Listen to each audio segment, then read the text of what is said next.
Star গলাটি কিভাবে সেলাই করবেন এই ভিডিওতে তুলে ধরা হলো। প্রথমে আমি একটা ফিউজিং বক্রম কেটে নিয়ে লন্ডি হিট দিয়ে বসায় নিয়েছি। এখন সাইড দিয়ে বাড়তি অংশগুলো কেটে নিলাম।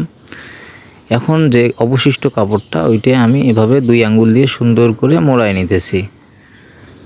এটা যেহেতু হাতের কাজ, আপনারা ধৈর্য সহকারে মনোযোগ দিয়ে দেখলে বাসায় ট্রাই করলে আপনি শিখতে পারবেন। ফিউজিংটাতে যেন কোনোভাবেই সেলাই না ওঠে এই দিকটা খেয়াল রেখে আপনাদের এই গলার ডিজাইনটি এভাবে সেলাই করে সব দিক থেকে ডিজাইন যেভাবে কাটা ওইভাবে সেলাই করে ঘুরে ঘুরে নিতে হবে।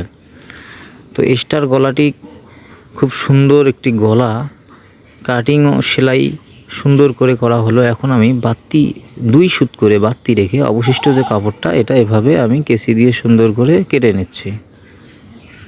তো বাড়তি অংশটা কাটা শেষ। আপনারা দেখতে পাচ্ছেন খুব সুন্দর এই গলার ডিজাইনটি কাটা হয়ে গেল। কেচি দিয়ে বাঁকা অংশটুকু এভাবে কেটে নিলাম। এখন একটা স্প্রোক বা শিক লোহার জাতীয় কোনো জিনিস দিয়ে এভাবে গলাটা সুন্দর করে উল্টে নিলাম।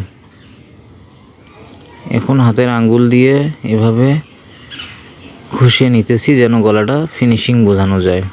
তো আপনারা এরকম নতুন নতুন ভিডিও দেখার জন্য, ডিজাইন শেখার জন্য, কাটিং শেখার জন্য পেজটা ফলো দিয়ে পাশে থাকবেন। ভালো থাকবেন।